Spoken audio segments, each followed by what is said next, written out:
आप देखें कि अन्य दलों में, चाहे कांग्रेस हो, उसमें परिवारवाद हावी है, समाजवादी पार्टी हो, चाहे बहुजन समाज पार्टी हो, वो तीनों दल आज जो चल रहे हैं देश में, तीनों दलों में परिवारवाद ही हावी है।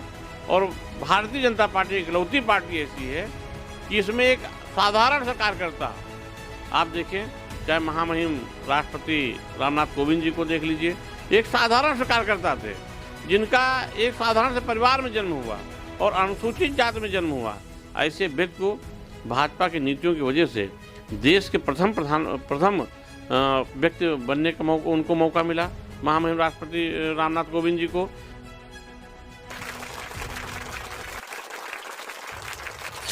सियासत के मैदान में जो खिलाड़ी हैं उनके बारे में आपको जानना ज़रूरी है, क्योंकि ये वो लोग हैं जो दावेदार के रूप में सामने आए हैं, जो कुछ दिनों में प्रत्याशी के रूप में सामने आएंगे। और अगर जनता ने इनका साथ दिया तो यही लोग उत्तर प्रदेश में नीति निर्माता, जनप्रतिनिधि और विधायक के रूप में उत्तर प्रदेश की व्यवस्थाओं के संचालन में अपना योगदान देंगे। हमारे साथ अरविंद मौर्य हैं इस समय, जो बाराबंकी जनपद में बीजेपी के नेता हैं। और बाराबंकी में जो नवाबगंज विधानसभा है, जिसे जिला मुख्यालय की विधानसभा कहा जाता है, नवाबगंज इसका नाम है, इस विधानसभा में अरविंद मौर्य भाजपा के नेता के रूप में अपनी सेवाएं दे रहे हैं, अपना योगदान दे रहे हैं, जनता के बीच सक्रिय हैं और टिकट भी चाहते हैं, चुनाव लड़ना चाहते हैं। तो अरविंद मौर्य कौन है, इनका जीवन, जो बीता हुआ जीवन है वो कैसा है, आने वाले जीवन में, सार्वजनिक जीवन में, राजनीतिक जीवन में इनके पास क्या योजनाएं हैं क्षेत्र के विकास के लिए, लोगों के विकास के लिए, तो ये हम अरविंद जी से जानने की कोशिश करते हैं। अरविंद जी, बहुत बहुत स्वागत है आपका द इंडियन ओपिनियन में। बहुत बहुत धन्यवाद भाई साहब। धन्यवाद भाई साहब, बहुत बहुत धन्यवाद।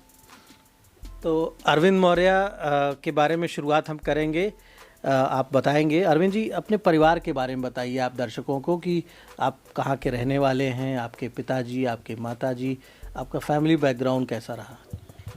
भाई साहब, पिताजी हमारे जो है अध्यापक थे, जूनियर हाई स्कूल में हेडमास्टर से रिटायर हुए। और मूलतः हमारा ये जैतपुर विधानसभा में पलहरी गांव है, वहाँ का हमारा जन्म स्थान पलहरी है। लेकिन सन 1982 से हम लोग यही मोहल्ला पैसार बाराबंकी में रह रहे हैं। और हम दो भाई हैं, एक हमारे बड़े भाई हैं, हम हैं, दो भतीजे हैं, माताजी हैं, पिताजी हैं, भाभी हैं, हमारी पत्नी जूनियर हाई स्कूल में अध्यापक हैं, PhD हैं वो।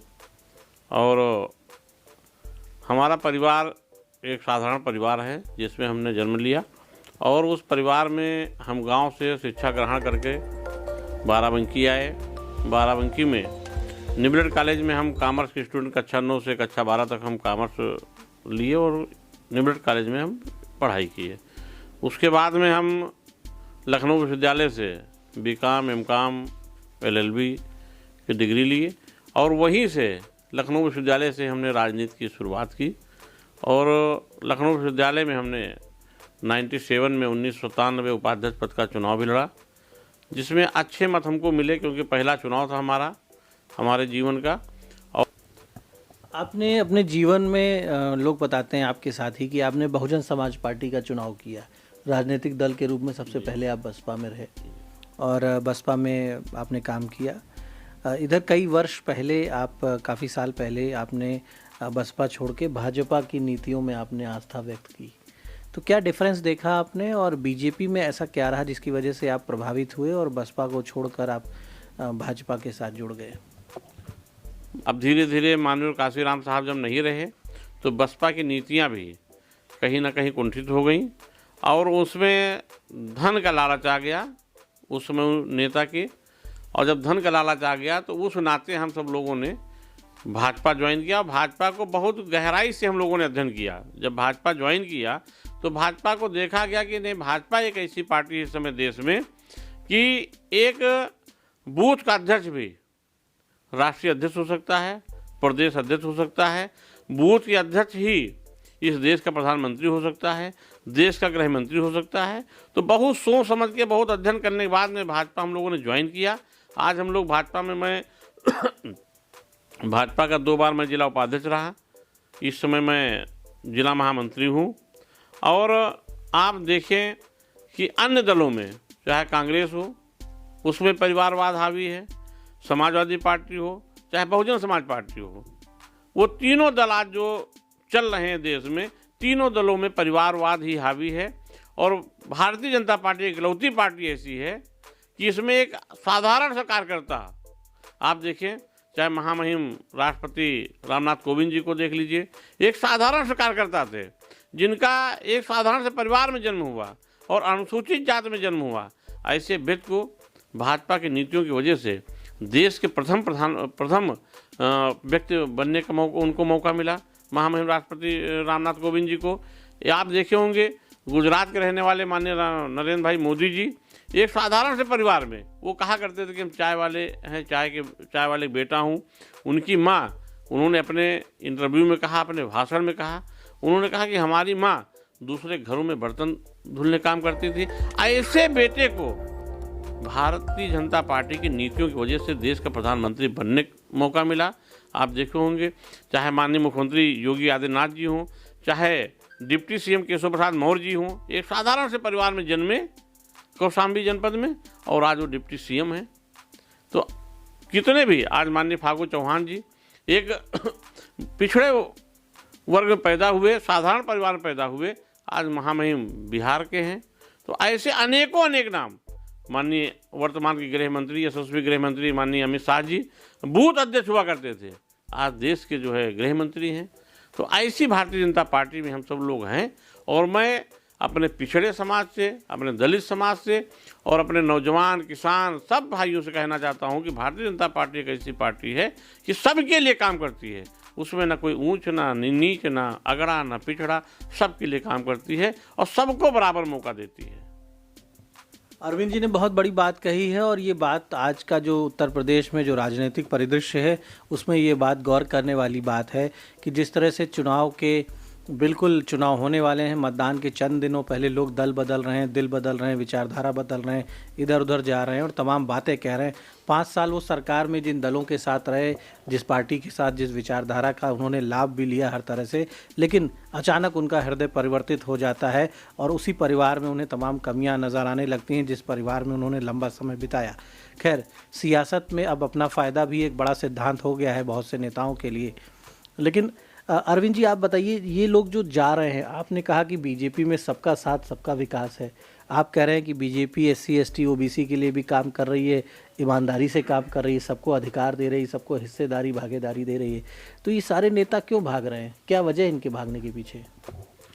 अब भाई साहब, वजह जो भी हो, लेकिन हम अच्छा नहीं समझ रहे हैं। जो भी जा रहे हैं ये समाज के लिए अच्छा नहीं कर रहे हैं, समाज को मूर्ख बनाने काम कर रहे हैं, समाज को अच्छा संदेश नहीं देना चाह रहे हैं। मैं कहना चाहता हूं आपके चैनल के माध्यम से कि आज समाजवादी पार्टी की बात हो रही कि समाजवादी पार्टी पिछड़ों की बड़ी हितैषी बन गई। मैं कहना चाहता हूं यही समाजवादी पार्टी, चाचा भतीजे में क्यों झगड़ा हुआ, सीट कुर्सी के लिए झगड़ा हुआ, जग जाहिर है जब चाचा भतीजे के नहीं हुए, माननीय मुलायम सिंह जी अपने सगे भाई के नहीं हुए, उन्हीं के बेटे अखिलेश यादव जी हैं। क्या अखिलेश यादव जी किसी दूसरे पिछड़े के नेता को मुख्यमंत्री घोषित कर देंगे? घोषित कर दे, चलो हम भी मान लेंगे भाई, लेकिन घोषित तो करें वो कि आज हम नहीं मुख्यमंत्री बनेंगे, कोई हमारे जो पिछड़े नेता आ रहे हैं इनको मैं मुख्यमंत्री बना दूंगा। समाजवादी पार्टी में तो हो भी नहीं सकता है कि वो कहीं मुख्यमंत्री के लाइन में होंगे, लेकिन भारतीय जनता पार्टी में हो सकता था कि पिछड़े नेता आज डिप्टी सीएम केशव मौर्य जी हैं, आज हमारे जो लोग हैं, कल किसका भविष्य क्या हो सकता है ये भाजपा में कोई नहीं कह सकता है। कौन मुख्यमंत्री बन सकता है, कौन प्रधानमंत्री बन सकता है, कौन गृह मंत्री बन सकता है, ये कोई नहीं कह सकता है। लेकिन वहाँ पर तय है, अगर समाजवादी पार्टी सरकार बनेगी तो वहाँ अखिलेश यादव ही मुख्यमंत्री होंगे, ये पहले से वहाँ तय है। लेकिन अगर बसपा की सरकार बनी तो बसपा में तय है कि मायावती जी ही मुख्यमंत्री बनेंगी। तो इस नाते मैं कहना चाहता हूँ कि भारतीय जनता पार्टी सभी के लिए, चाहे पिछड़ा हो चाहे दलित हो, सबके लिए काम कर रही है। और मैं सभी से अनुरोध करना चाहता हूं कि सब लोग भारतीय जनता पार्टी में रहें, खुल के साथ दें और दूसरी बार माननीय योगी जी को मुख्यमंत्री बनावें, जिससे इस प्रदेश में जो भाईचारा कायम है, एक दंगा नहीं हुआ, एक घोटाला नहीं हुआ और सभी के लिए काम हो रहा। चाहे आप देखे होंगे अभी इसके पहले रिजल्ट निकलता था नौकरियों की, तो ये लिस्ट बनती थी, जो सरकारी नौकरियां मिलती थी हमारे छात्रों, नौजवानों, बहनों को, भाइयों को, उसकी लिस्ट पहले ही बन जाती थी। इधर नौकरी निकली नहीं कि लिस्ट बन जाती थी। लेकिन आज माननीय योगी आदित्यनाथ जी के समय में जो छात्र हमारे भाई पढ़ने वाले हैं उनको नौकरियां मिल रही हैं। आज 4.5 लाख नौकरियां दी गई माननीय योगी जी के सरकार में, और सबके लिए, चाहे हमारा ठेला वाला हो श्रमिक भाई, चाहे हमारा दिहाड़ी श्रमिक हो, चाहे हमारे जो गांव में काम कर रहे हैं, उनको सबको इस श्रम कार्ड के माध्यम से सबको हम पैसा भी दे रहे हैं, सबकी योजनाओं को लाभ भी दे रहे हैं, और बिना कहीं लूट घसोट के पूरे 5 साल काम किया माननीय योगी जी ने। इसके लिए मैं माननीय योगी जी को धन्यवाद भी देता हूँ। अरविंद जी, आज कहा जा रहा है खास तौर पर कुछ नेताओं के जाने के बाद ओबीसी की कुछ जातियों को लेकर बात हो रही कि जब ये नेता गए हैं तो शायद ये अपने पीछे मतदाताओं को भी ले जाएंगे। मौर्य समाज, कुशवाहा समाज, शाक्य सैनी समाज, ये जो वर्ग है उसकी भी एक अच्छी संख्या है उत्तर प्रदेश में। आपके लोग इन नेताओं के इन फैसलों को किस रूप में देख रहे हैं, और क्या वाकई में ये जो इन नेताओं का जो फैसला है ये कोई राजनीतिक परिवर्तन लाएगा उत्तर प्रदेश में? देखिए, उत्तर प्रदेश में जो लोग जा रहे हैं, नेता जा रहे हैं, वोटर भाजपा के साथ है। इसलिए साथ में है क्योंकि जान रही है, जनता जान रही है, ये पब्लिक है, सब जानती है, क्योंकि इनकी सरकारें देख चुकी है, चाहे बसपा की सरकार रही हो, चाहे सपा की सरकार रही हो। पिछले इनकी लूट घसोट की सरकारों को देख चुके हैं। जैसे कि एक पिछड़े वर्ग का बेटा गायत्री प्रजापति को इन्होंने खनन मंत्री बनाया पिछली बार, और उसको ऐसा डुबोया, लूट का पैसा तो अपना रखे चाचा भतीजे, वो बेचारे आज भी जेल में सड़ रहे हैं। ऐसे पिछड़ों के साथ इन्होंने, पिछड़े हो करके पिछड़ों के साथ इन्होंने धोखा किया। माननीय योगी आदित्यनाथ जी एक महात्मा है, एक साधु हैं, वो किसी के साथ धोखा नहीं किया। जिसको मंत्री पद दिया उसको पूरा सम्मान के साथ उसका विभाग चला, बढ़िया काम हुआ, जनता प्रसन्न है, आम नागरिक प्रसन्न है। आपके चैनल के माध्यम से आप जब गांव में जाएंगे, आप देखेंगे गांव का जो 70% गरीब व्यक्ति है वो आज भाजपा के साथ है। अरविंद जी, आप नवाबगंज विधानसभा चुनाव से तैयारी कर रहे हैं और आप विधायक का टिकट चाहते हैं, और आप चाहते हैं कि जनता आपको मौका दे, आपको विधानसभा भेजे। नवाबगंज में आपने क्या देखा है, किस तरह की यहाँ पर चुनौतियाँ हैं, क्या यहाँ पर समस्याएं हैं लोगों की, और आपका क्या विज़न है? आप किस तरह से नवाबगंज लोगों की मदद करेंगे और इस क्षेत्र को विकसित बनाने की, लोगों के चेहरों पर मुस्कान लाने की आपकी क्या योजना है? मैं भाई साहब 2 बार सदस्य जिला पंचायत था, जिला सहकारी बैंक का चेयरमैन था, और माताजी मेरी ब्लॉक प्रमुख थी। हमने जनपद में, जब से जनपद में हमने चुनाव लड़ना शुरू किया, ऊपर वाले कृपा, जनता का आशीर्वाद, कोई भी मैं चुनाव हारा नहीं। और जब जब मैं, जहां हमको जनता ने मौका दिया, चाहे हमारा जिला पंचायत क्षेत्र पूरा डलई रहा हो, चाहे दरियाबाद रहा हो, चाहे मैं जिला सहकारी बैंक का चेयरमैन रहा हूं, आप उसको उठा करके देख लीजिए। पिछले हमारे जो कार्यकाल है उसमें हमने जो भी काम किया, ऐतिहासिक काम किया, और अच्छे हमने काम किया। चाहे सड़क का निर्माण हो, चाहे हमारे कोऑपरेटिव बैंक की बिल्डिंग का निर्माण रहा हो, जो भी रहा, हमने बैंक को, जब हम बैंक के चेयरमैन हुए तो हमारी बैंक 32 करोड़ के घाटे में थी। जब हम जिस दिन इस्तीफा दिए तो हमने निकला के देखा कि हमारी बैंक उस दिन 26 करोड़ पे थी। मतलब 6 करोड़ रुपए हमने प्लस किया अपने कार्यकाल में। ये पहली बार हुआ कि जिला सहकारी बैंक प्लस में हुआ 6 करोड़ रुपये। इसके पहले जो भी हुआ वो घाटे में ही हमारी बैंक रहती थी, लेकिन हमने 6 करोड़ बैंक को प्लस किया। और इस सदर विधानसभा में 268-12 बैंक की जो विधानसभा है, इसमें मैं कहना चाहता हूं कि आप देखे होंगे, आप सुबह बस स्टॉप पहुंचिए, वहां हमारी बहनें, वहां भाई लखनऊ राजधानी की तरफ भागते आपको मिलेंगे। अच्छे महाविद्यालय, जो महाविद्यालय हमारे पिताजी एमए किए जनेस्मा से, वही जनेस्मा आज भी यहाँ पर है। कोई सरकारी महाविद्यालय नहीं हो पाया, क्योंकि यहाँ पर जो राजनीतिक व्यक्ति रहे वो या तो आवाज़ नहीं उठा पाए, या शासन सत्ता में अपनी बात को कह नहीं पाए। क्योंकि सरकारों के पास तो बहुत विकास हुआ, लेकिन हमारे सदर विधानसभा में क्यों नहीं हुआ, ये यहाँ के नुमाइंदों की गलती थी।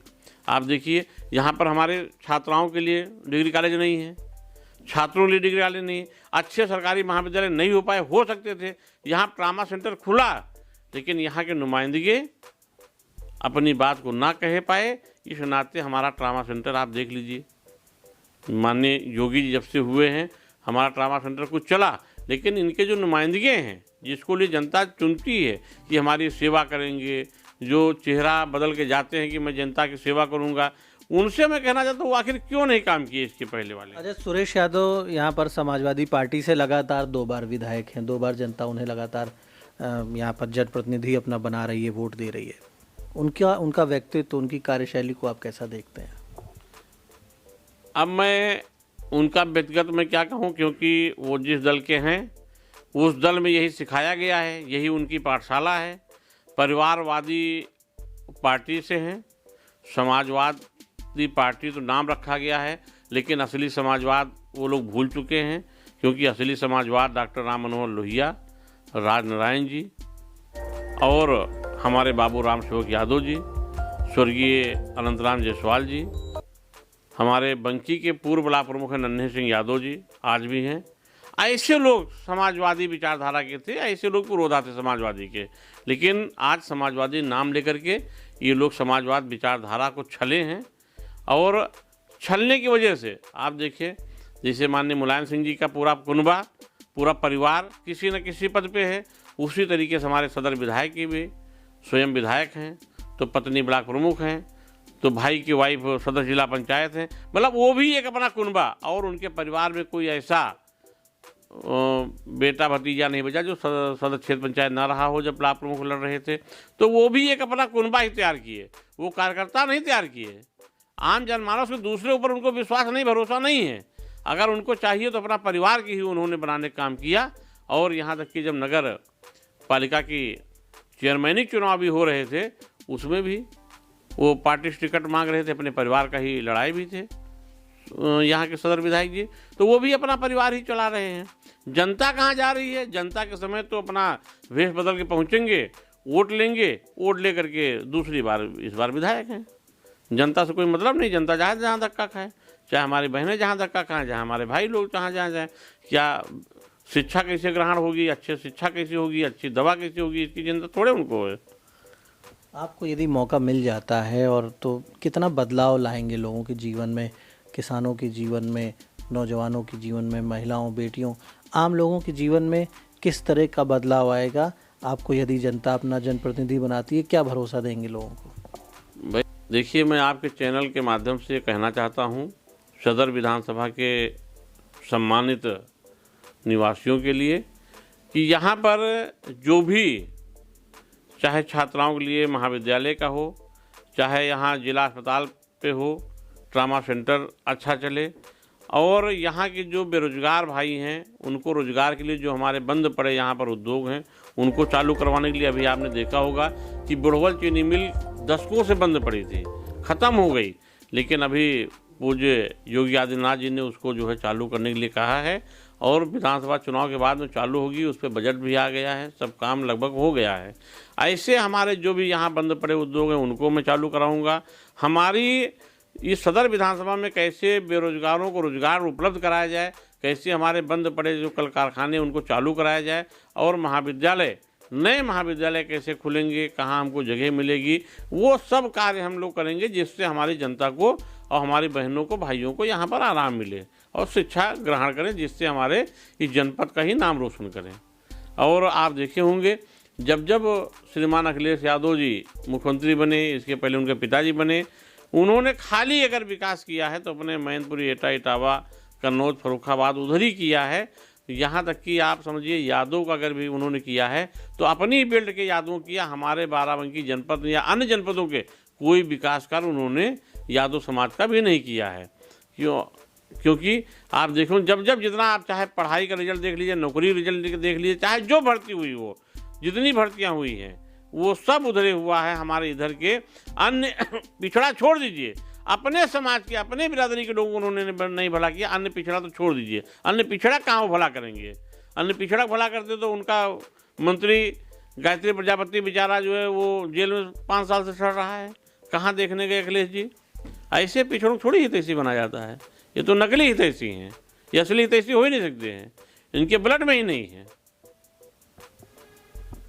तो आपने अरविंद मौर्य को जाना, समझा, विभिन्न मुद्दों पर इनके विचार क्या हैं उत्तर प्रदेश की राजनीति को लेकर ये क्या सोचते हैं, और बाराबंकी में जो नवाबगंज विधानसभा है उसको लेकर इनके पास क्या योजना है, लोगों के विकास के लिए, नवाबगंज की जनता खुशहाल हो उसके लिए क्या सोच रहे हैं। इन सारे विषयों पर इन्होंने अपनी बात रखी है।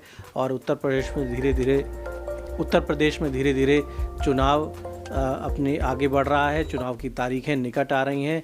निर्वाचन आयोग ने आचार संहिता भी घोषित कर दी है। इस बार पैटर्न पूरा बदल गया है। भारत के इतिहास में पहली बार चुनाव में रैलियां नहीं हो रही हैं, जनसंपर्क उस तरह से नहीं हो रहे हैं।